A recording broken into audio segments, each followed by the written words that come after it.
Halo rekan-rekan Vilo Investor. Pada video kali ini saya akan membahas satu saham yang merupakan market leader di sektor telekomunikasi. Saham itu adalah PT Telekomunikasi Indonesia Tbk dengan kode saham TLKM. Emiten ini sebenarnya sudah tidak asing lagi di telinga kita sebagai investor. Melalui anak perusahaannya Telkomsel, emiten ini sudah menjadi yang terbesar dan yang terbaik di tanah air saat ini. Melalui data-data berikut, saya akan menunjukkan kepada Anda bahwa Telkom memang menjadi yang terbaik di Indonesia, bahkan mungkin di Asia Tenggara. Data ini menunjukkan market share pelanggan pada tahun 2018. Telkomsel menjadi penguasa dengan market share sebesar 59,20%. Disusul XL sebesar 17,70%. Lalu Indosat sebesar 13,34%. Dan sisanya Smartfren dan Sampurna Telkom. Pada tahun 2019, lembaga pemeringkat global Fitch Ratings merilis laporan terkait 12 pemain raksasa telekomunikasi dengan peringkat layak investasi atau investment grade di kawasan Asia Pasifik. Telkom berhasil menjadi satu-satunya perusahaan dengan rating headroom yang tinggi. Sedangkan Indosat berada di peringkat terendah dengan tingkat hutang perusahaan yang memicu penurunan peringkat. Telkom mampu mengungguli tidak hanya pemain lokal, tapi juga pemain asing seperti Singapore Telkom, SK Telkom, KT Corporation, dan Global Telkom.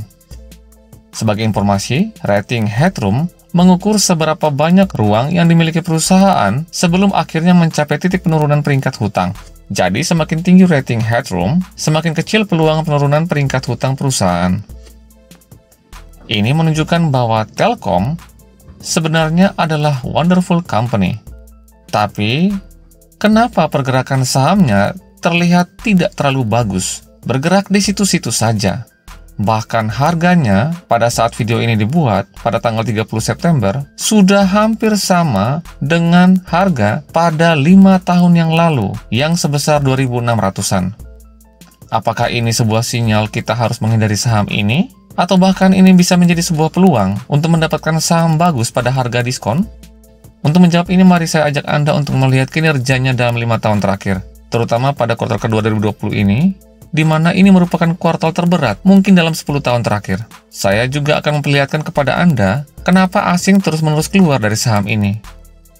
Tapi sebelum itu, ada baiknya Anda klik subscribe dan aktifkan bel agar Anda tidak ketinggalan informasi seputar saham dan ekonomi Indonesia. Sekarang mari kita lihat fundamental keuangan Telkom. Saya mengambil data laporan keuangan kuartal kedua 2020. Yang pertama, kita akan melihat pendapatannya. Pada laporan keuangan ini kita perhatikan, sampai dengan kuartal kedua 2020, Telkom berhasil meraih pendapatan sebesar 66,856 triliun. Jumlah ini mengalami penurunan sebesar minus 3,7% dari kuartal kedua 2019 yang sebesar 69,345 triliun. Nah, sekarang mari kita breakdown pendapatan ini sehingga kita bisa mengetahui di bagian mana yang turun. Tapi sebelumnya kita perlu tahu dulu komposisi pendapatan Telkom. Kita perhatikan 56% pendapatan Telkom berasal dari pos pendapatan data, internet, dan jasa teknologi informatika. Disusul 15% disumbang oleh layanan telepon, lalu 15% berasal dari layanan IndiHome, dan pendapatan lainnya yang sebesar 3%, serta sisanya dari pendapatan jaringan dan sumber lainnya. Nah, jika kita teliti lebih dalam lagi, pada laporan keuangan ini terlihat penurunan terbesar ada pada pendapatan lainnya yang menurun sebesar minus 58% dari periode yang sama tahun lalu. Disusul pendapatan dari telepon, yang mengalami penurunan sebesar minus 26% dari periode yang sama tahun lalu. Nah, kalau kita lihat lebih dalam lagi pada pos pendapatan lain yang mengalami penurunan terparah, pertama kita harus tahu dulu, apa sebenarnya yang dimaksud dengan pendapatan lainnya.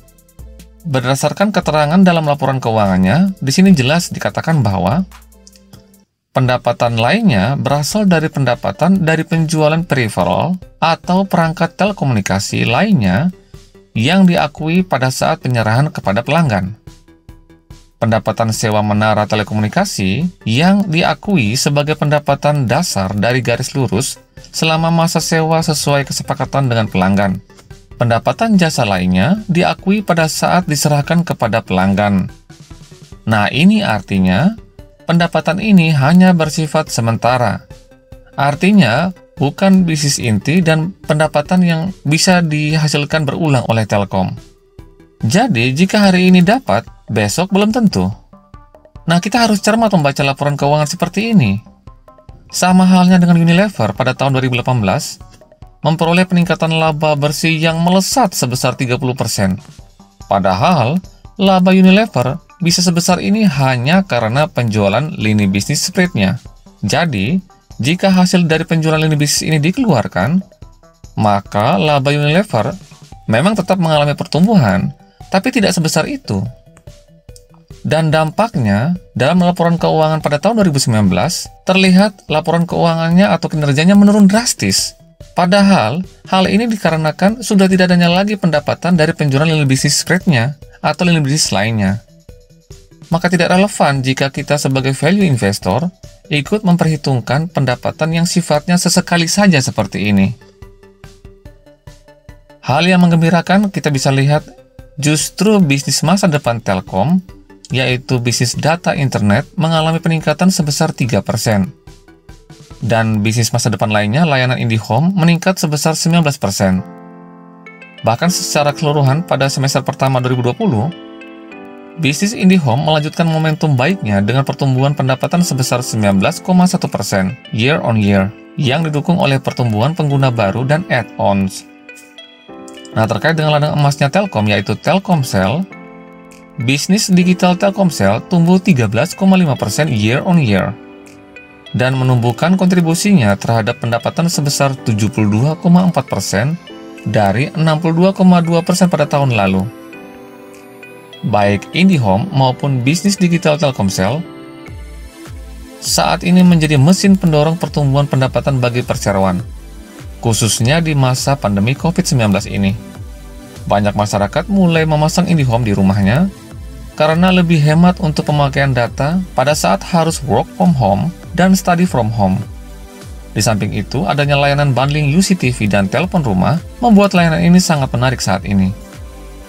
Dan juga seperti kita ketahui, jaringan Telkomsel mencakup hampir seluruh sudut di tanah Indonesia, sehingga jumlah pelanggannya pun menjadi yang terbesar saat ini dibandingkan dengan operator lainnya.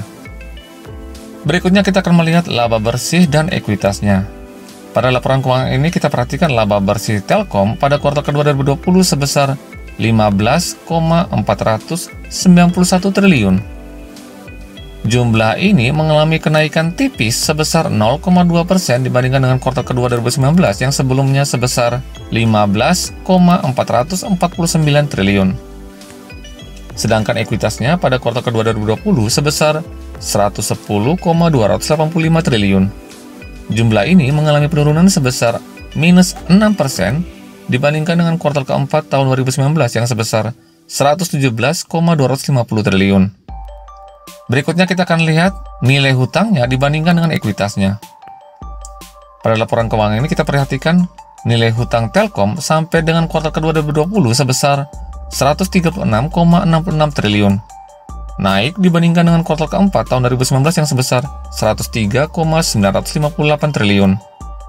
Jumlah hutang ini sedikit lebih besar dari ekuitasnya yang sebesar 110 triliun pada kuartal kedua 2020. Jadi kesimpulannya, nilai hutang Telkom sedikit lebih tinggi dari ekuitasnya yang mengindikasikan solvabilitas yang sebenarnya kurang sehat. Berikutnya masih tentang solvabilitas, kita akan lihat hutang jangka pendeknya terhadap aset lancar. Dari laporan keuangan ini kita perhatikan aset lancar pada kuartal kedua 2020 sebesar 54 triliun. Naik dibandingkan dengan kuartal keempat tahun 2019 yang sebesar 41 triliun. Jumlah aset lancar ini lebih kecil dari hutang jangka pendeknya yang sebesar 84 triliun pada kuartal kedua 2020 yang mengalami kenaikan dari kuartal keempat tahun 2019 yang sebesar 58 triliun. Jadi kesimpulannya, hutang jangka pendek Telkom jauh lebih besar dari aset lancarnya, dan sekali lagi mencerminkan solvabilitas yang sebenarnya kurang kuat dan aman. Nah, mungkin inilah salah satu faktor kenapa saham Telkom masih dalam tren turun, bahkan harganya saat ini sama dengan 5 tahun yang lalu. Pada situasi saat krisis seperti sekarang ini, Memang isu solvabilitas bisa menjadi faktor pertimbangan utama investor masuk ke suatu saham, terutama investor asing. Sekarang saya akan mengajak Anda untuk melihat histori kinerja keuangan Telkom kurang lebih dalam 5 tahun terakhir.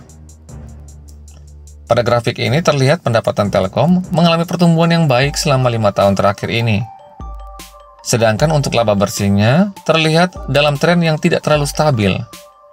Hal ini juga yang mungkin menyebabkan harga sahamnya tidak kemana-mana selama 5 tahun terakhir ini.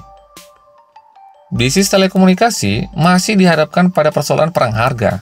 Jadi, selama perang harga masih terjadi, selama itu pula margin keuntungan para operator telekomunikasi akan terpangkas. Yang berikutnya kita akan lihat aset Telkom yang ditunjukkan pada grafik ini berwarna biru mampu bertumbuh selama 5 tahun terakhir. Tapi kita lihat tidak begitu dengan ekuitasnya yang ditunjukkan oleh grafik berwarna hijau lumut. Ekuitasnya terlihat naik turun selama 5 tahun terakhir. Lalu kita lihat liabilitasnya atau hutangnya. Kita perhatikan mengalami peningkatan tajam terutama pada tahun ini. Inilah yang tadi sudah saya jelaskan pada pembahasan laporan keuangannya. Peningkatan hutang ini menjadikan investor agak sedikit menghindar dari saham ini untuk saat ini. Nah, selanjutnya kita akan membahas mengenai valuasinya. Apakah saham Telkom saat ini sudah murah atau masih mahal? Saya menggunakan pendekatan yang paling sederhana dan mudah dipahami oleh Anda, yaitu PER dan PBV. Ini adalah PER Standard Deviation Band Telkom yang menunjukkan pergerakan rata-rata PER Telkom selama 10 tahun terakhir. Kita lihat garis berwarna orange menunjukkan mean PER. Ini menunjukkan dalam 10 tahun terakhir, saham Telkom diperdagangkan dengan rata-rata PER sebesar 17,22 kali. Nah, saat ini PER aktualnya Telkom berada di 13,55 kali, yang ditunjukkan oleh grafik biru yang naik turun ini. Ini artinya peluang Telkom untuk kembali ke PER rata-ratanya selama 10 tahun terakhir terbuka lebar karena kita lihat perbedaannya yang sudah semakin menjauh.